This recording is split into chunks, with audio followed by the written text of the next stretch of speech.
Em primeiro lugar, gostaria de cumprimentar a mesa e agradecer a todos aqui na composição da mesa pela oportunidade de poder falar com vocês e trocar a minha experiência. Especialmente a doutora Ana Tereza, que organizou tudo isso em 2 semanas dentro do e-mail que eu enviei para ela dizendo que eu estaria no Rio de Janeiro. Então, ela demonstrou uma eficiência muito mais que britânica.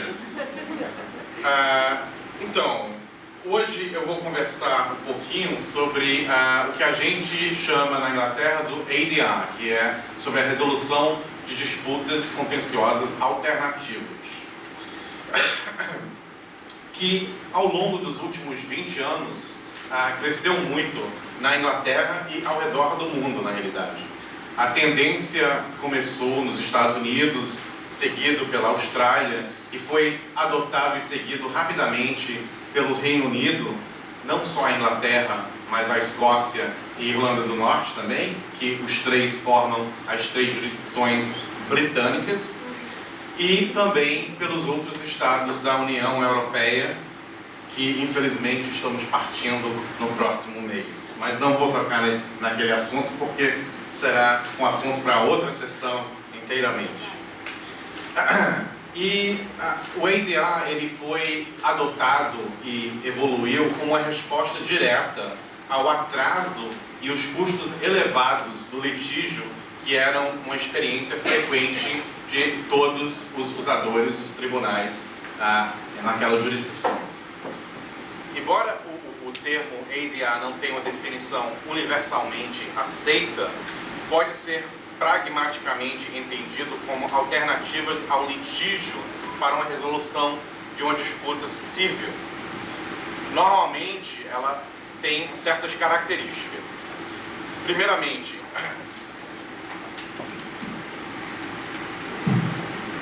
obrigado, já quebrei o microfone. Existe normalmente uma disputa entre 2 ou mais partes. Essa disputa diz respeito de direitos cíveis ou direitos comerciais. A disputa poderia ser potencialmente ir e ser resolvida num tribunal. A disputa é resolvida através de algum outro processo, não de um tribunal do Estado, por acordo entre as partes. Tem que ser um processo voluntário. E o processo envolve pessoas que não são partes do litígio, ou seja, terceiros neutros. Embora o ADR possa parecer um desenvolvimento relativamente recente, sempre foi possível as partes resolverem sua disputa sem recorrer aos tribunais, e a gama de alternativas ao litígio desenvolveu por um período significativo de tempo. Em geral, os procedimentos de ADR podem ser categorizados em processos adjudicativos e processos não adjudicativos. O primeiro envolve um compromisso entre as partes em aceitar uma decisão vinculativa proferida por um terceiro neutro. O último dos quais envolve um compromisso apenas para explorar uma solução do litígio sem recurso aos tribunais. Ou seja, é uma negociação facilitada. Isso se refere para os modos como a mediação e conciliação, e os adjudicativos para a arbitragem, por exemplo, ou a adjudicação. Os mais comuns dos dois são a mediação e a arbitragem, que é o que eu vou explorar em mais massa aqui hoje. Então, a arbitragem é uma forma adjudicativa do ADR que possui uma longa história de resolução de disputas na Inglaterra, fazendo sua primeira aparência no livro de estatutos inglês pela Lei de Arbitragem de 1697. Ele tem sido usado na esfera comercial com um efeito muito positivo e envolve as partes em uma disputa que nomeia uma terceira parte neutra, o árbitro, ou um painel de normalmente 3 neutros, os árbitros, painel arbitral, para considerar e decidir os méritos da disputa. A identidade dos árbitros normalmente desenvolvida através da escolha das partes. A autonomia das partes é um critério central à arbitragem, tanto internacional quanto doméstica. E também concordam em ficar vinculadas pela decisão final daquele painel arbitral ou árbitro, ao ponto que a arbitragem se torna mais ou menos um veículo para ter finalidade aquela disputa. Então, normalmente, pelo menos na Inglaterra e pelo mundo inteiro, não existe um recurso ou um apelo, a possibilidade de apelar uma sentença arbitral, exceto algumas exceções.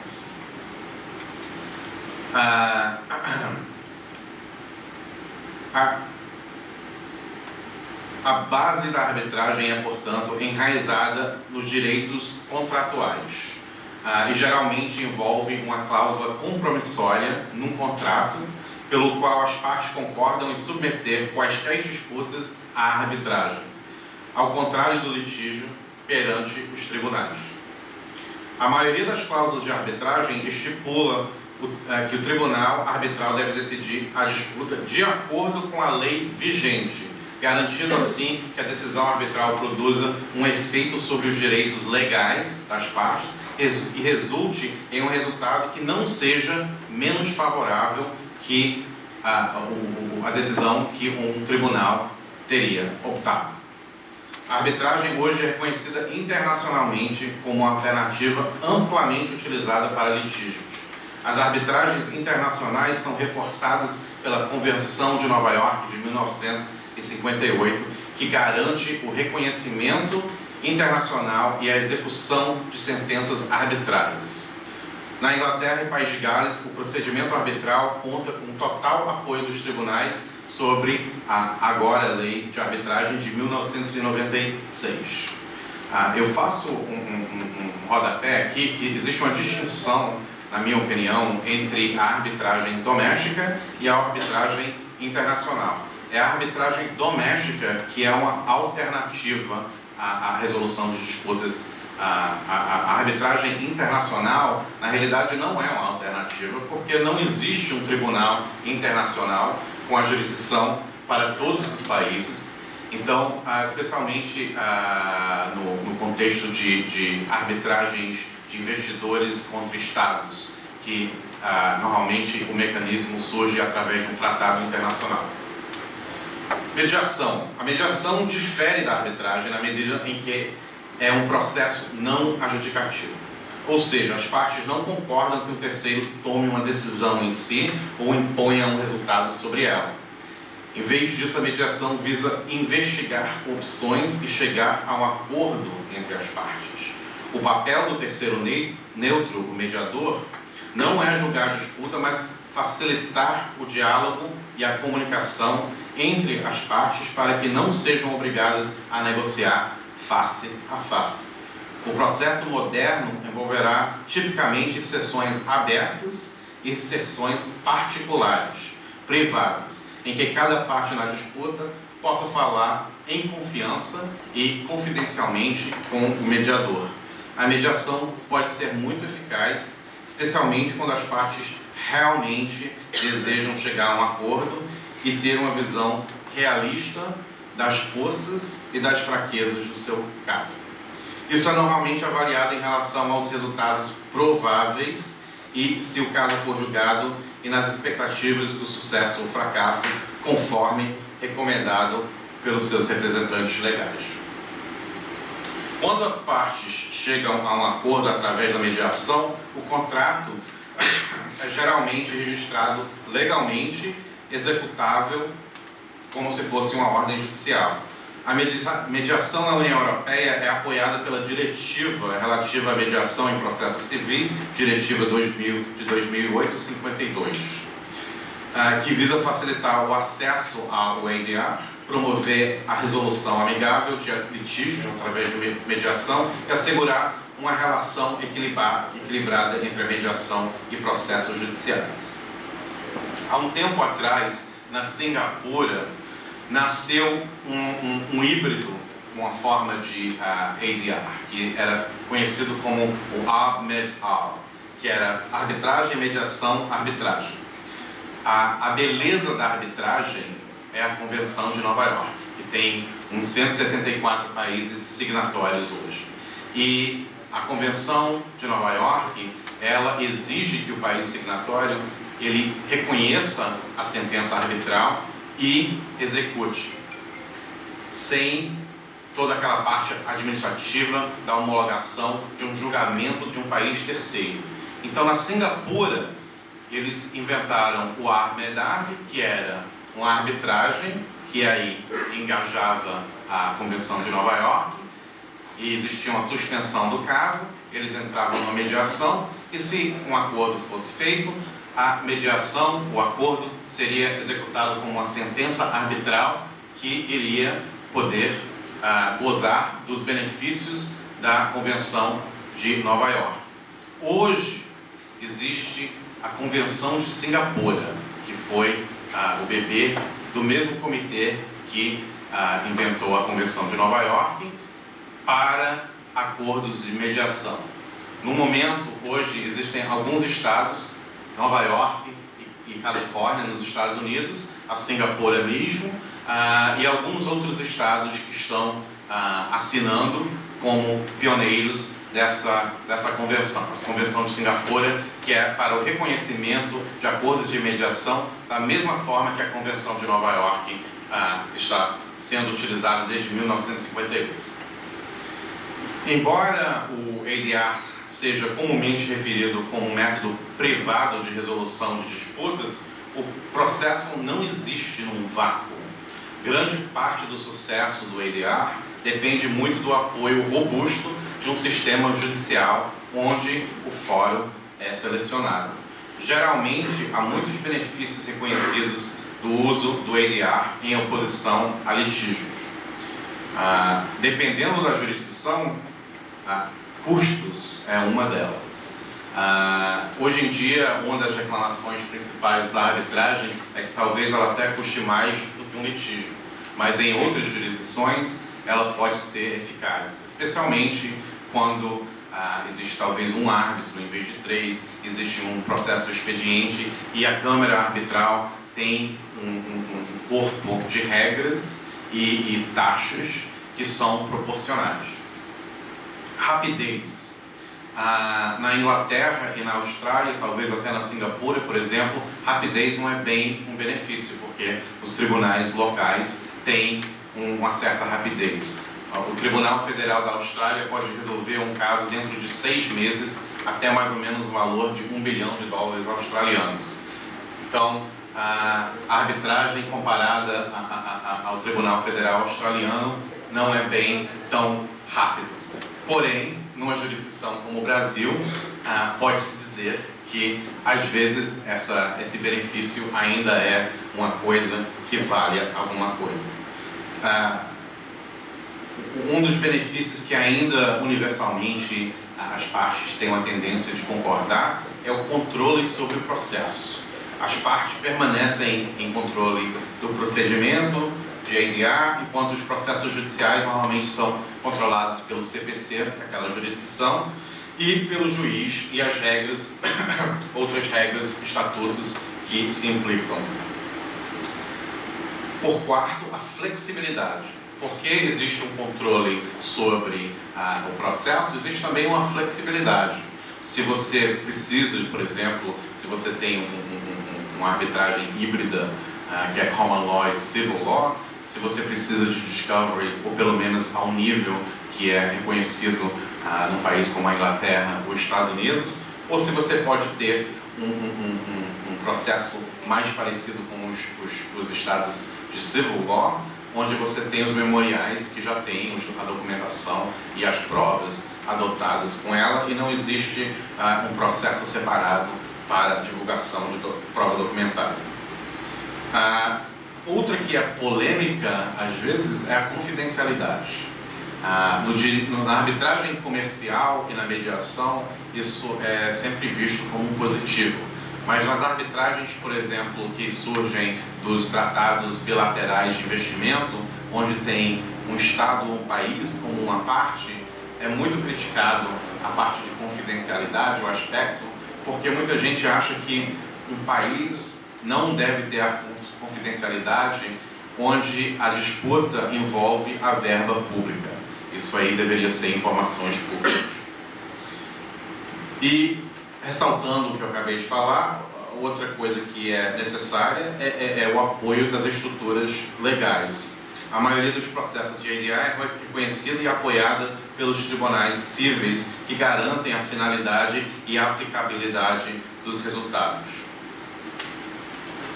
A realidade em muitos setores comerciais é que a arbitragem ou outros métodos de adjudicação e ADR são a norma.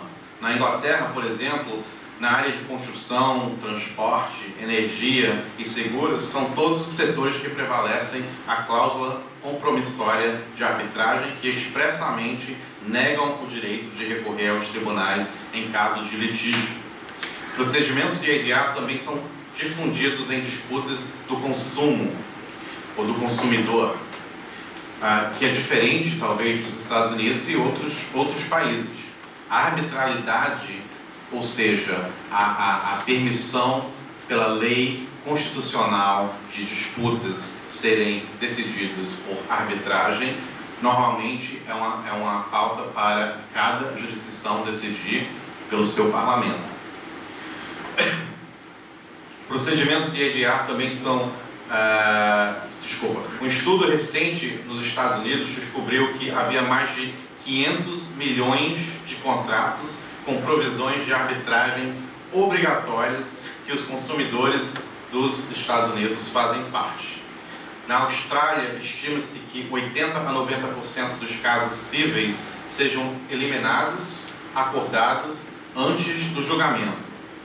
Na Inglaterra, por exemplo, existe um estatuto, o artigo 108A do Housing Grants, Construction and Renovation Act de 1996, que diz que qualquer contrato de construção por escrito tem implícita nela, mesmo que não for expresso, uma cláusula para adjudicação. A adjudicação é um processo que existe para a resolução de disputas alternativas, onde existe uma decisão provisória, especialmente em contratos como construção, onde existe uma exigência que qualquer disputa seja resolvida para que o projeto possa continuar e não exista prejuízos maiores por causa da suspensão da obra. Então, na Inglaterra, o processo de adjudicação leva, prescritivo pelo Estatuto, 28 dias. Então, se surgir uma disputa na obra da sua casa ou no estádio do Maracanã, ele tem que ser resolvido por 28 dias. Aquela resolução, ela é temporária até terminar a obra. E daí, se uma das partes, normalmente a parte que perde, quiser disputar e recorrer àquela decisão, ela pode. Mas a realidade é que a grande maioria, uns 90% das decisões, não são recorridas. Uma vez que a obra terminou, provavelmente não vale a pena jogar dinheiro fora. Na Inglaterra e País de Gales, o código CPC da gente, que é chamado CPA, introduzida em 1999 pelas reformas do Lord Woolf, justamente por causa da lentidez dos casos de litígio na Inglaterra, colocaram o ADR na vanguarda do moderno sistema de justiça civil, promovendo ativamente o ADR com o ethos de que o litígio deve ser visto como o último e não o primeiro recurso à tentativa de resolver disputas. Como resultado, o CPA incentiva as partes a considerarem o ADR por vários métodos.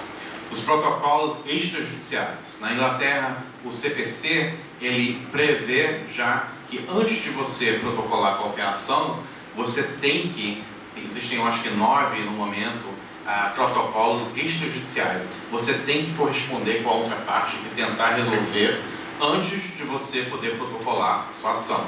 Se você não fizer isso, você pode sofrer consequências em custos e honorários no final do caso. Então você pode até vencer seu caso, mas aí não receber suas custas e honorários.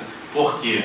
Porque a filosofia é que, se você tivesse engajado em correspondência extrajudicial, é possível que você poderia ter evitado a necessidade daquele litígio.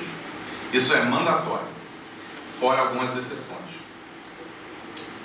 Os protocolos extrajudiciais que se aplicam a todos os processos obrigam as partes a considerar a resolução antecipada de uma disputa e se alguma forma de ADR seria mais adequada do que o litígio.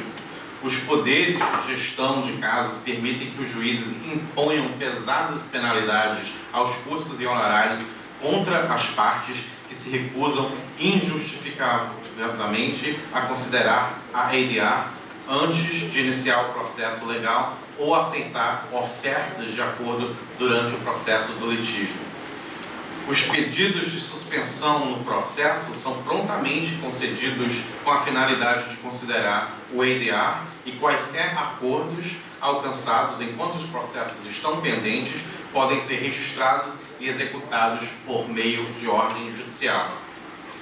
A ADR continua a ser promovida na Inglaterra e País de Gales pelo Working Group, um grupo de trabalho da ADR, do Conselho de Justiça Civil, concluindo recentemente que há uma necessidade crescente do governo e dos tribunais do Reino Unido e da comunidade de ADR de encorajar o uso de ADR, analisando a eficácia das regras existentes e reforçando a importância das mesmas, juntamente com a aplicação de sanções apropriadas para as partes que ignoram o benefício que o ADR oferece. Então, vamos colocar isso em contexto material. Fiz uma pesquisa para ver o que eu poderia recolher a respeito de estatísticas mundiais. É muito difícil, existe uma ausência de informação, porque comparar, por exemplo, o sistema brasileiro, que é um sistema civil, federativo, com vários estratos, com o sistema inglês, ele não é comparável, não tem paridade. Então, as estatísticas que eu puxei nem sempre batem, mas espero que ele dê um sabor, um contexto para contextualizar o que eu estou tentando vender aqui hoje. Em 1999, o Banco Mundial realizou um estudo comparativo dos sistemas judiciais dos países membros mutuários, reconhecendo que as reformas judiciais e legais são críticas para o sucesso do ajuste econômico e do desenvolvimento. Tais estudos, no entanto, sobre o desempenho da Corte e o Judiciário permanecem raros. O próprio estudo do Banco Mundial observou que pouco se sabe sobre as tendências do desempenho dos tribunais e que são necessárias mais informações para revisar e comparar as tendências entre os diferentes países. Mesmo onde as estatísticas nacionais são disponibilizadas, a ampla discrepância entre os sistemas legais de todo o mundo dificulta essa comparação. O cálculo simples do número de juízes em cada jurisdição, por exemplo, é complicado pelo alto uso de magistrados leigos, por exemplo, nos tribunais inferiores da Inglaterra e do País de Gales, e o uso de Rechtsflecker, perdoe a minha pronunciação, eu não falo alemão, assistentes judiciais de alto nível que assumem funções judiciais em muitos países dos sistemas germânicos. Alguns discernimentos, de qualquer forma, sobre os benefícios da ADR para a eficácia do sistema de justiça civil como um todo podem ser extraídos das seguintes estatísticas no contexto da Corte do ADR.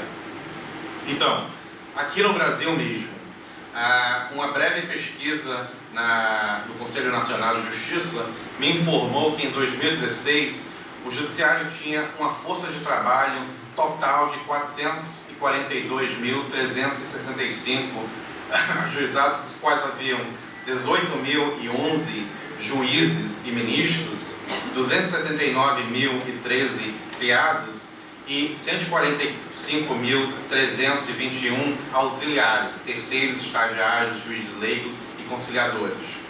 89,5%, ou seja, 75,9 bilhões de reais do orçamento do Judiciário foram destinados a recursos humanos, dos quais 95% usado para administradores e servidores ativos e inativos. As despesas individuais com juízes incluíram não apenas salários ou benefícios de aposentadoria, mas também remuneração, benefícios, pensões, despesas e outras despesas de indenização. 4,3% para despesas terceirizadas e 0,8% foi destinado a estagiários. O custo mensal. Magistrado do Judiciário foi de R$ 47.703. Tribunal Estadual, R$ 49.093.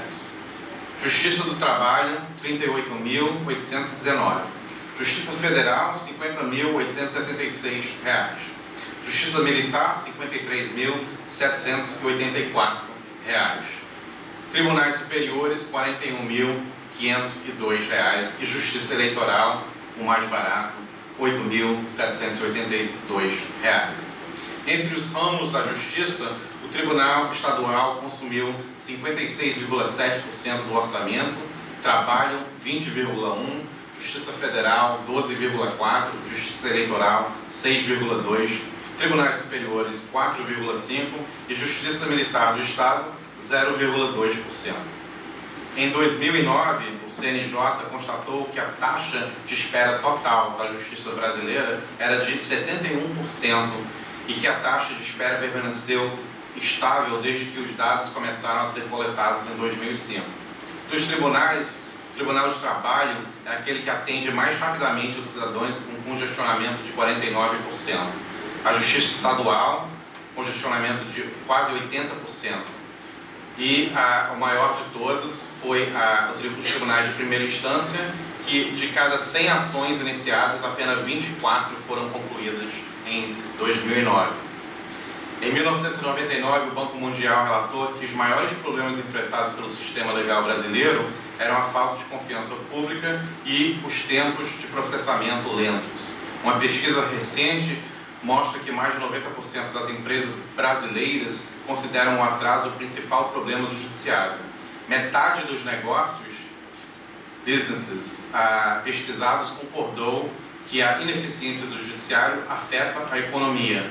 2/3 afirmam que isso prejudica diretamente seus negócios. Essas percepções, que elas são percepções, encontram suporte nos dados quantitativos. Em 1997, o número de casos em atraso no Brasil era de 6 milhões, o que significa que cada juiz tinha uma carteira de quase 700 casos. Apenas 1/3 dos que admitem estar envolvidos em um conflito, no entanto, usam os tribunais para resolver seus problemas. O relatório do Banco Mundial também citou um estudo que estimou que os tribunais ineficientes no Brasil reduzem o investimento em 10% e aumentam o desemprego em 9%. O relatório do Banco Mundial a respeito do desempenho dos tribunais pelo mundo, em 1999, faz uma comparação de vários países e várias jurisdições. As estatísticas brasileiras podem ser contextualizadas com o desempenho dos tribunais de todo o mundo por referência do estudo do Banco Mundial mencionado acima. Esse estudo pesquisou 12 sistemas judiciais, dos quais os resultados, 5 aqui, são mencionados. Então, a respeito de casos arquivados por juiz, na Alemanha, 175, na França, 277, na Singapura, 1.282, no Brasil, em Brasília, 1.728 e em São Paulo, 2.157, no mesmo ano, 1999. Casos resolvidos pelo juiz. Na Alemanha, 168, na França, 305, Singapura, 1.203, Brasília, 1.555 e em São Paulo, 1.909. Casos concluídos na Alemanha, 98%, na França, 110%, Singapura, 94%, Brasília, 90% e São Paulo, 89%. Casos pendentes por juiz, Alemanha, 100, França, 79, Singapura, 58, Brasília, 1.975, São Paulo, 3.129. Número de casos por juiz, Alemanha, 271, França, 341, Singapura, 1.339, Brasília, 4.703, São Paulo, 5.286. Não é nenhuma surpresa, então, que a porcentagem de congestionamento comparado, a França tem 117%, a Alemanha 161%, Singapura 111%, São Paulo 277% e Brasília 302%. Algumas estatísticas de 2017 dos Estados Unidos que foram obtidas pelo Departamento de Justiça, DOJ, informou as seguintes estatísticas a respeito do ADR no ano fiscal de 2017. Foi economizado o valor de $15.521.275 em despesas de litígio, 13.886 dias de advogado e tempo de pessoal salvos, 1.967 meses de litígio evitado. 77% dos casos encaminhados para ADR alcançaram benefícios, incluindo ganhos não quantificáveis, como o estreitamento de questões de avaliação, a resolução de disputas de descoberta, ou seja, discovery, que é a divulgação de documentos, em direção à solução. Um estudo na Inglaterra e o país de Gales de 2006, no contexto trabalhista, que foi realizado por uma parceria entre CIDA, que é o Centro de Resolução Eficaz de Disputas, a Barclays Bank, que é um banco inglês, e a Lewis Silken LLP, que é um escritório inglês de advocacia, relatou as seguintes estatísticas em relação a uma disputa trabalhista. O caso típico trabalhista, quando litigado, pode custar em cerca de 277 mil libras. Do custo total, mais de um quarto do valor, 72 mil libras, é gasto em tempo de gestão administrativa para lidar com a disputa. Se mediada, a disputa poderia ser resolvida nos estágios iniciais a um custo de 9 mil libras.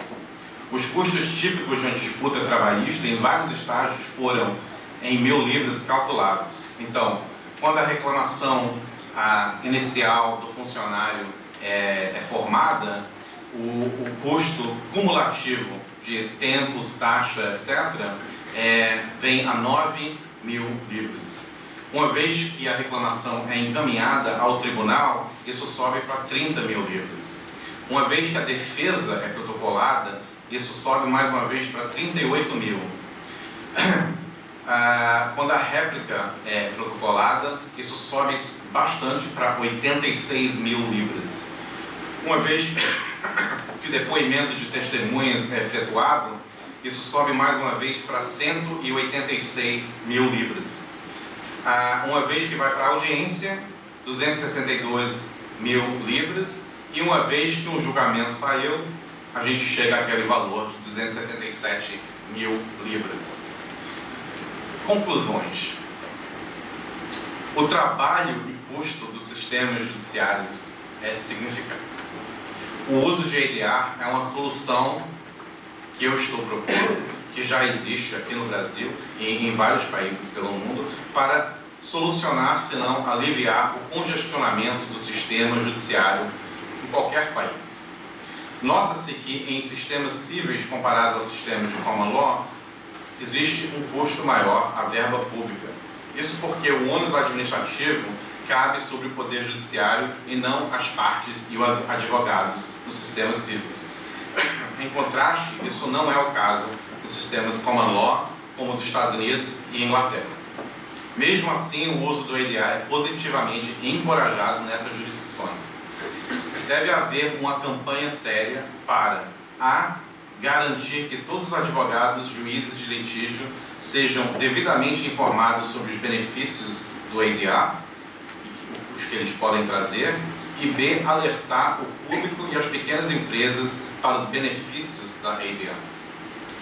Um tribunal inglês delineou certos fatores que devem considerar ao determinar se uma parte agiu de forma não razoável ao se recusar de se envolver em ADR, e eles incluem a seguinte. Primeiramente, a natureza da disputa. Ela é apropriável para mediação ou arbitragem ou adjudicação, conciliação, os méritos do caso, um exame de outros métodos de resolução, se eles foram ou não foram examinados, tentados, se o custo incorrido pelo EIDA teria sido desproporcional ao valor da causa, se os atrasos causados pela participação e organização do EIDA, caso ela tenha falido, teriam causado um prejuízo para qualquer uma das partes, se a EIDA teria uma perspectiva razoável de sucesso, se uma parte se recusou em entrar na EIDA, apesar do incentivo do tribunal. E, ressaltando o que eu falei antes, quando uma parte se recusa de forma não razoável, o judiciário deve apoiar a utilização da EIDA através de sanções de custas e honorários, ou no Brasil, de sucumbências. É só isso.